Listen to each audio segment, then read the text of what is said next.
he has a passion for sharing crazy ideas. So I think we're in for a treat with the next talk. It's called "On the Freedom of Being Able to Start Your Own Country." So without any additional introduction, here's Alexandros. Thank you so much. Thank you. All right. Thank you so much for having me, and for Christy for creating this bill. I'm really happy to be part of it again. I took part in the first bill, so this is a good kind of trip back to this. So on the freedom to be able to start your own country, I want to ask a question to the audience here. What would you do if I told you that I have discovered a secret continent somewhere on Earth that you could come and you could create your own country? Would you come? Can I see a show of hands? Okay, so I'm talking to the right guys then. Great. So the reason why I'm saying this is because in the past you could actually do that. If you didn't agree with your government and you weren't in the mood for a revolution, you could just pack up your stuff, speak to your buddies, and get the hell out and start a new state somewhere else. You could actually do that, but you can't do that anymore because there are states everywhere. So the only solution is either Mars, hope this doesn't take that long, other planets, the sea, that's why we have seasteading, or something else. So I'm here to talk about that something else. The reason why, basically, is because it's really hard to start states in international waters. I mean, seasteading has been trying for years to do it, and they still haven't got it. And they even had, pretty good funding. So I think wait to go to other planets, that will probably take too long. So then there's only other chance is trying to figure out how can you actually do it within the states that you actually have, because Antarctica is too cold. Now, one thing that I want to mention as a sort of introduction is what do you call a contract from which you can't get out of? Any ideas? Well, the reason why I'm saying this is because you can call it basically many things, but I have a word for it. I call it slavery. What we have here in most of the states that we live in, we have a social contract that we can't withdraw our consent from. Because the moment we do, we're deported. But where are we deported to? We're deported to another country that we also didn't sign a social contract, and perhaps we might not want to sign a social contract at all. So there's no way or place for us to go unless basically we have to walk into a country that's already made. Now the reason why this is important and why it's related to slavery has to do with the fact that freedom has many definitions, but I'm going to just go with essentially the so-called classical Republican notion of freedom, which is that you're only free if you are not under the will of another. So you're not dependent on the will of another. Now, this country was founded with what? A Declaration of Independence. So they were not dependent on the British. Now, the thing is that if this sounds a bit abstract with respect to how it applies to you, think of this. You are obeying laws. What are laws? Laws are acts of will written on paper. And my question is, did you write those laws? Do you agree with those codified wills that you have to obey?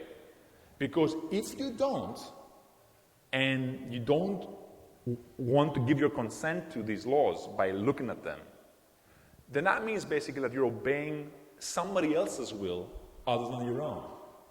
Therefore, you're a slave. That's it. So it's important basically to note that people have this idea of slavery as something that, somebody who's interfering with your will. You're interfering basically with your action. That's the classical liberal understanding of freedom that goes back to Locke and Hobbes. The idea being that freedom is you're only free if you're free to kind of do what you want without being interfered at. The reason why I'm starting with the Republican definition of freedom is because the classical liberal definition of freedom doesn't resolve the paradox of the good master. So if, let's say, you lived before the abolition of slavery, and you had a master who didn't interfere with your things. He was a good friend. Whenever basically you wanted to go around, you say, yeah, I go around. And she was a nice guy. So according to the Hobbesian Lockean definition, you were actually free.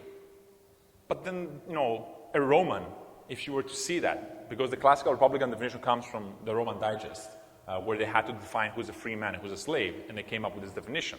And they said that freedom is not an action or lack of, it's a status.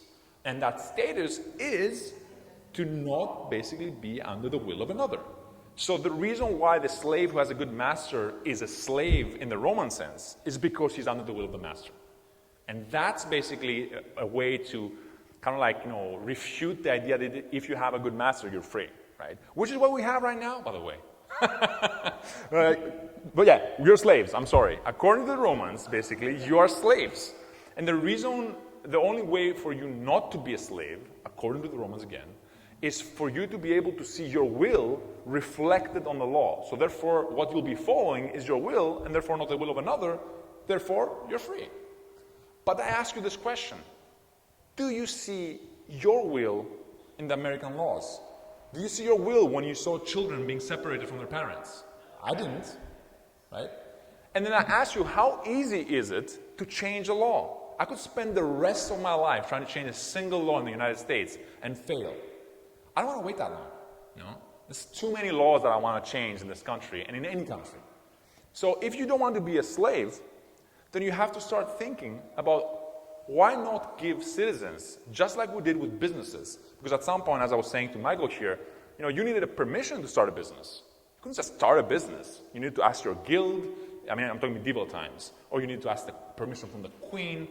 But now, you can start a business and disrupt an existing other business. And guess what? This is what has made America great. Interesting. So, if competition in business has made America great, why shouldn't there be competition in politics? Why shouldn't we have political entrepreneurship? So that's what I'm leaving you as a question to think about, because I'm probably out of time. And we can do some back and forth questions. The basic point is, why shouldn't we be able to have political entrepreneurship or political experimentalism, so we can compare and see whether we can create something better than what we already have and live under laws that we give our consent to and we can see our wills reflected to. That's it.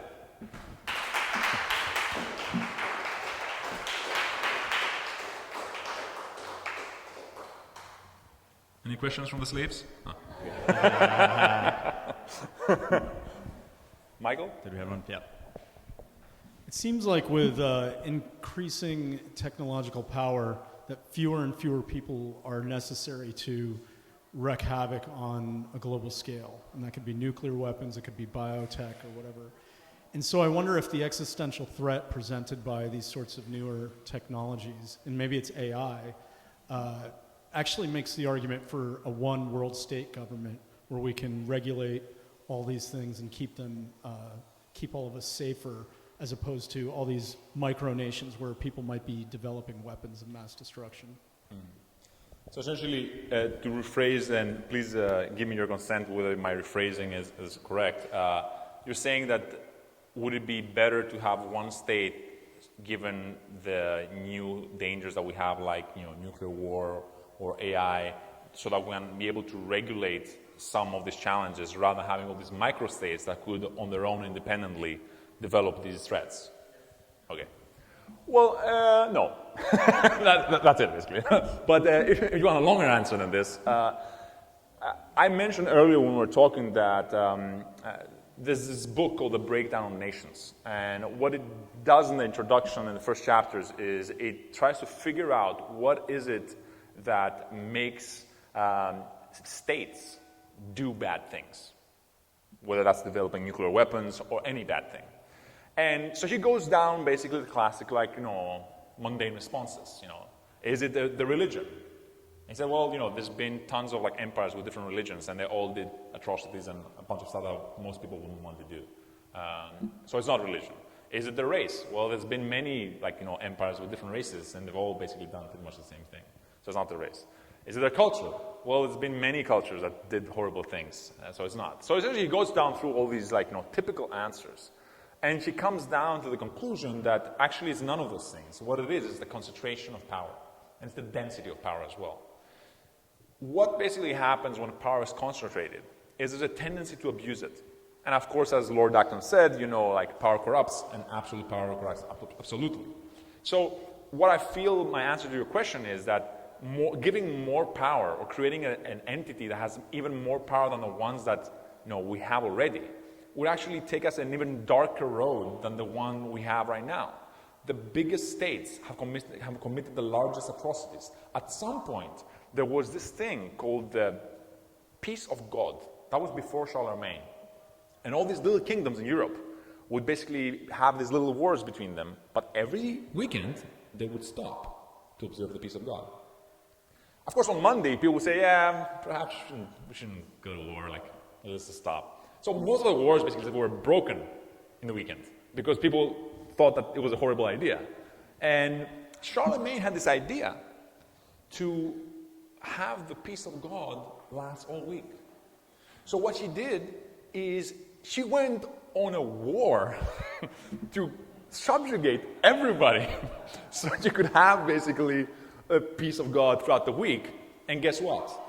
What happened basically is that the peace of God every weekend went away, and the only thing that happened is that the wars that occurred lasted more and became more bloody. So I think that density, size is not the way to go. There are ways to grow without necessarily centralizing power, and that's why we can talk about decentralization. But the short answer is no. Yeah. I can't hear you. Should I go first? Oh, sorry. Yeah, how do you reconcile this with the tragedy of the commons, the classic tragedy of the commons? Let's say I have a neighbor who considers himself to be a sovereign citizen, and he basically starts piling up chemicals on his house and poisoning me. How do you resolve the tragedy of the commons? So to just repeat for make sure I got the question right. So you're saying basically that there might be some small state where he's poisoning the rivers, and I'm also basically part of the commons, even though I'm not part of his state or whatever, and that's a bad thing because my life is affected, right? Okay. So one of the things that we talked about actually earlier with Michael and the other Michael is that I would say that because of these issues, the idea of a confederacy and not basically a federation, because federations tend to kind of accumulate power, and you see where we are right now. So the idea of a confederacy where there are certain issues that are of common concern should basically be something that we'll have to seriously think about exactly because of these issues. Like in my head, what I was thinking is that there are certain laws, especially with respect to the environment, that are so important because they serve as the preconditions for the beginning of any state, right? So in my head, these laws would be binding to everyone. So essentially, you can think of it as sort of like a meta structure that allows basically the ability for people to create states within it, just like you have with entrepreneurship. There are laws when it comes to starting companies. There's a meta structure, and within it, you can start a company, right? If those companies start basically misbehaving in a way that it destroys the market, we have to do something about it. So I agree that there has to be a certain meta structure for that idea to be able to occur.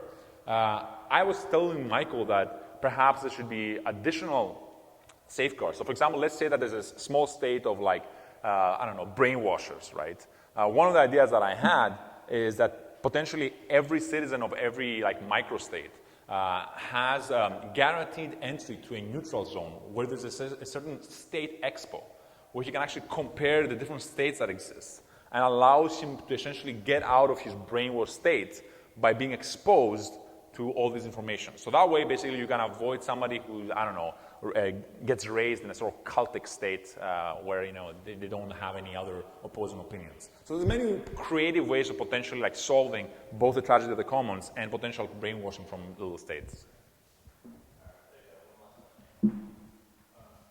I totally agree. To avoid the tragedy, I guess, of the accumulation of power, how do you reconcile that with capitalism, which seems oftentimes the driving force is to accumulate as most wealth or market share in your given industry and thus, power? Yeah. Well, first of all, I mean, one of the interesting things about this idea of being able to start your own state is you can also like start your own economic system, right? It doesn't have to be any particular economic system. You could try whatever. And one of the good things that I think will result from this is that some people, like I had this friend of mine who was an anarchist, and he said, yeah, man, we should just go back to barter. And I was thinking, like, first of all, according to David Graeber, who wrote Dead the First 5,000 Years, the first chapters start off by him asking a historian of barter, has there ever been any society based on barter? And the answer is no. No. Because the first, basically, societies actually started with credit, not even currencies. There was never any barter societies whatsoever. And if you read Robert Nozick's Anarchy, State, and Utopia, you will see that essentially, like, even if you start from barter, you will inevitably move towards a sort of currency because there will be some people who are going to be producing things that people don't want. So you would have to go to some sort of like common currency that will allow you to exchange with anything, so something that's commonly acknowledged as valuable. So what I'm trying to say is that with respect to capitalism or any other system, even if people want to start some crazy communist libertarian thing, let them try it. If it fails, they'll stop bothering us, you know? So in other words, right now, what you have in parliaments you have people who are sometimes advocating different political systems, but because none of them basically is able to kind of like implement them, what they're trying to do is come to compromises between competing systems. So let's say I want to build a spaceship to travel, and you want to travel with donkeys. Are we supposed to come to a compromise with a space donkey mix? It's not gonna work, right? So what I'm trying to say basically is let the guys who want to do the donkey state start their own state, right? And when it fails, they gotta come back, and that's it. Done.